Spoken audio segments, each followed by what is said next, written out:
In 2021, over 360,000 people left California in what many are calling the California exodus, leaving for states like Texas, Arizona, and Washington.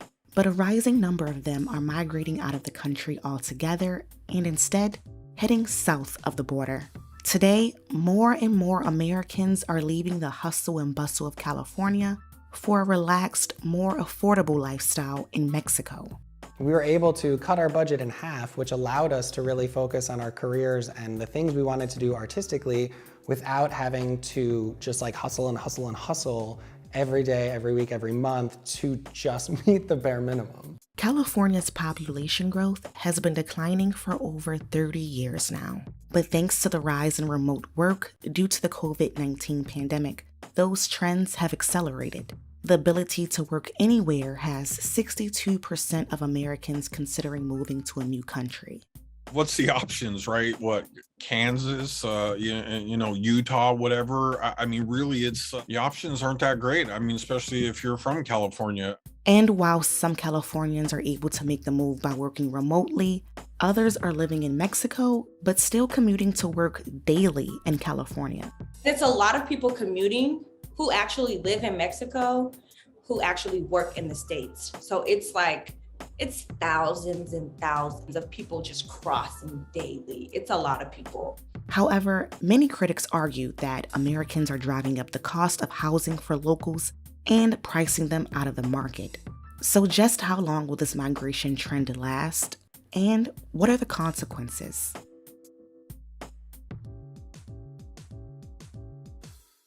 When it comes to U.S.-Mexico migration, most Mexicans move to the U.S. to improve their lives economically. But a lesser-known fact is that historically, Americans have flocked to Mexico for the same reason. After Mexico won its independence from Spain in 1821, thousands of legal and illegal American immigrants settled into northern Mexico in search of land, trade, and agricultural opportunity. And when Mexico abolished slavery in 1829, a few routes of the Underground Railroad ran south into Mexican Texas. It's estimated that about 5,000 to 10,000 slaves escaped into Mexico. By the mid-1840s, Americans outnumbered Mexican Californios in the northern part of Alta California, which was Mexican territory at the time. Shortly after, the California Gold Rush began, and 30,000 people from all over the world poured into California in search of treasures.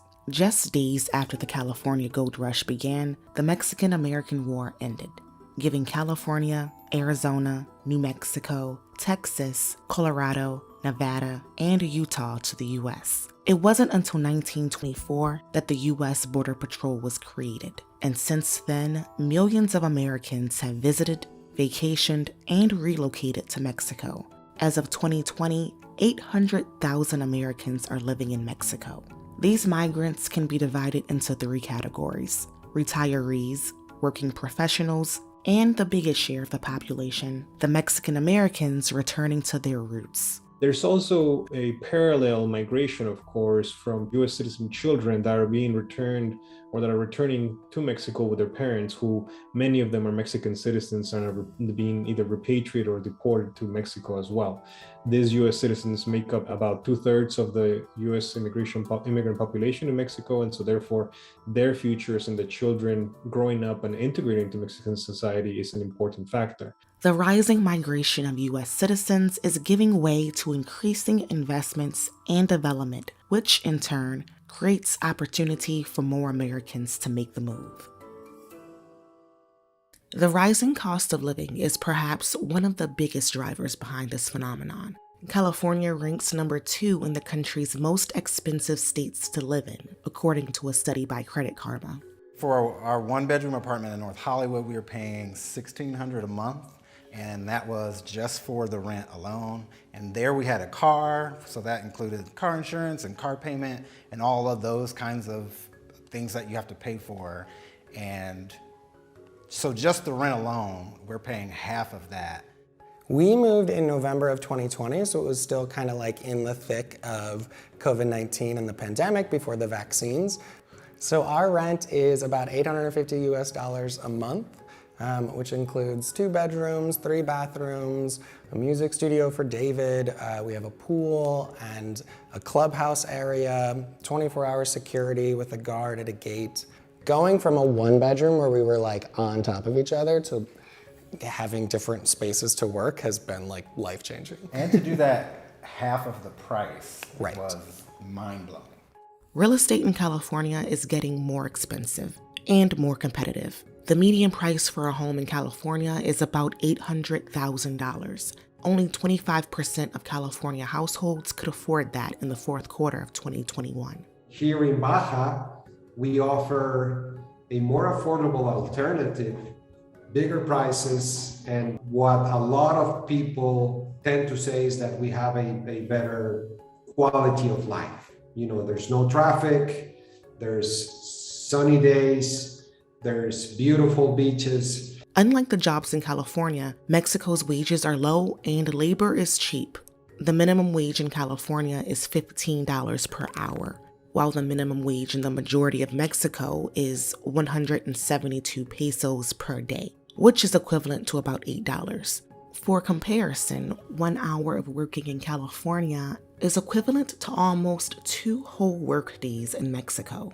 And we do want to say, like, we understand how lucky and fortunate we are to be able to earn in dollars and spend in pesos. So we do recognize that that's like an incredible privilege, and we feel super grateful to be here and to be able to do that. Healthcare is another important factor that many consider when moving to Mexico. The U.S. spends much more on healthcare than any other country in the world. But one study showed that overall, its performance and quality ranks last among the highest income countries. You know, I got dental work and stuff like that. I mean, Mexico's responsible for saving my teeth. I went to an allergist in LA and was told I did not have enough money to afford the allergy shots that I actually needed. And that was one of the first appointments I made in Mexico was with an allergist and a dermatologist. And not only can I afford allergy shots here, but like my allergist coordinates with the dermatologist who coordinates with our primary care physician. Yeah, I had to get hard contacts and braces. I felt very cared for, and it was very easy to access these kinds of things that I know I could not get the contacts that I needed because they were so expensive in the States, and we thankfully were able to do that here.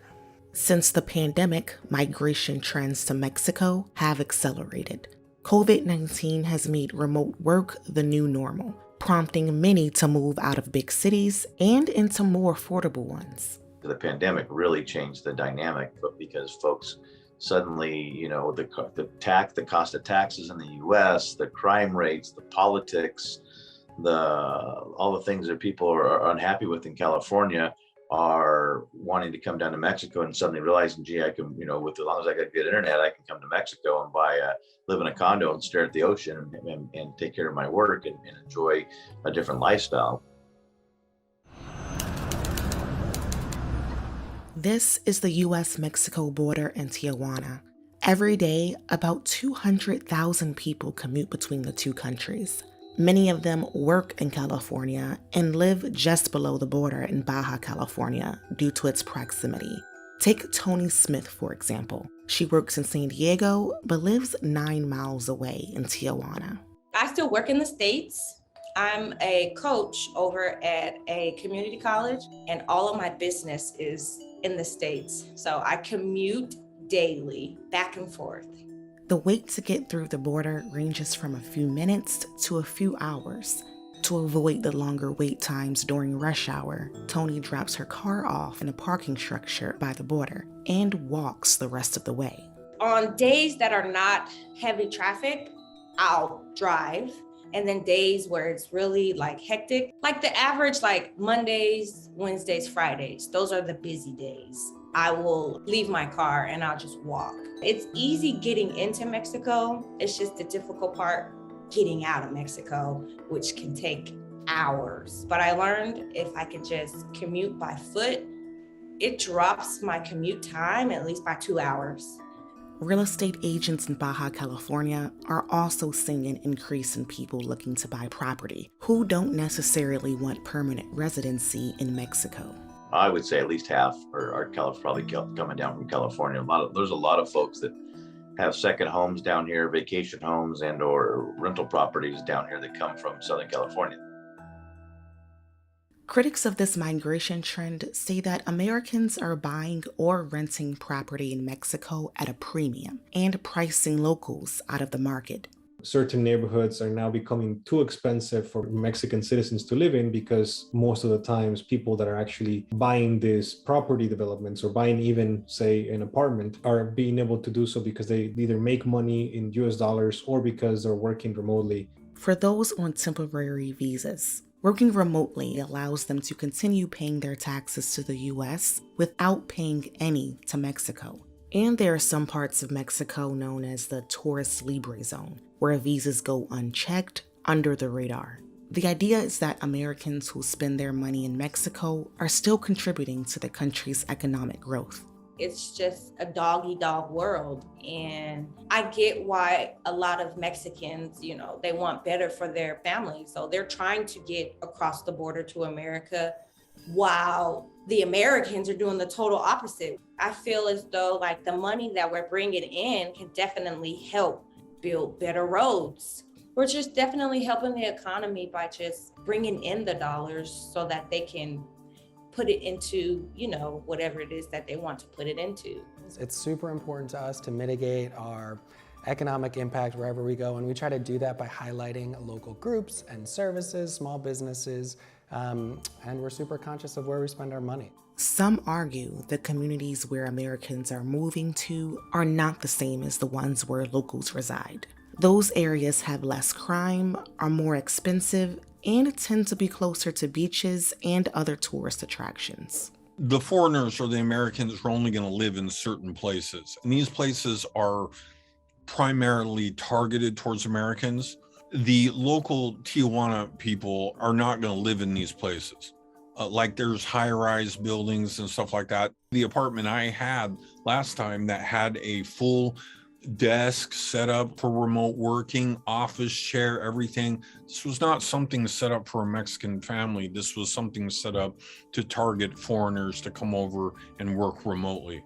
While American dollars have contributed to recent developments in Mexico, there are some setbacks to the rapid expansion. Supply chain issues are rising as demand beats out supply. It's making development increase, certainly, but it's also making development be less accessible to some of their most needed areas. Like in California, for example, where we have really a shortage of housing, which has actually led to the significant increase in prices in California, there's a similar bubble of lack of new construction in Mexico. And when that construction is focused on unattainable incomes for Mexican citizens, you're in some ways perpetuating the same bubble that we're seeing in California for housing, but now in Mexico as well. In order to combat the number of low-income Californians leaving the state, affordable housing developments are beginning to make headway. In September of 2021, California's governor signed a series of bills to complement the California Comeback Plan, which invests $22 billion in affordable housing and homelessness. The wealthy are leaving California too. Some fear that mass departures by the state's billionaires and tech companies could reduce local and state tax revenues. Just 1% of California's top income earners are responsible for half of all income tax revenue. Those drops could have the potential to affect government services for years to come. And in Baja California, recent spikes in housing demand could cause the country to run out of supply. I've talked to a lot of agents down here and folks that have been in this industry, 20 years or more. And a lot of them are all saying, this is the first time in the last 20 years that people are really significantly worried about our lack of inventory down here. There's a lot more things being built and trying to come up with things to sell to people. As Mexico sees an influx of immigrants and increasing housing prices, there are mixed opinions about the future of current U.S.-Mexico migration trends. But at the same time, it's bringing, opening up new businesses. It's driving money into Mexico. It's, it's creating tourism and money for small businesses. People are still going to be wanting to come down here more than ever. And I don't see prices going down anytime soon. A good amount of the people that actually go and do this, try this, Do return home within 90 days. Maybe your boss don't like this. Maybe your car registration don't like this. There is problems that exist for doing this. So the turnover rate for this is pretty quick. For now, Californians are continuing to leave the state, and Mexico is welcoming them with open arms.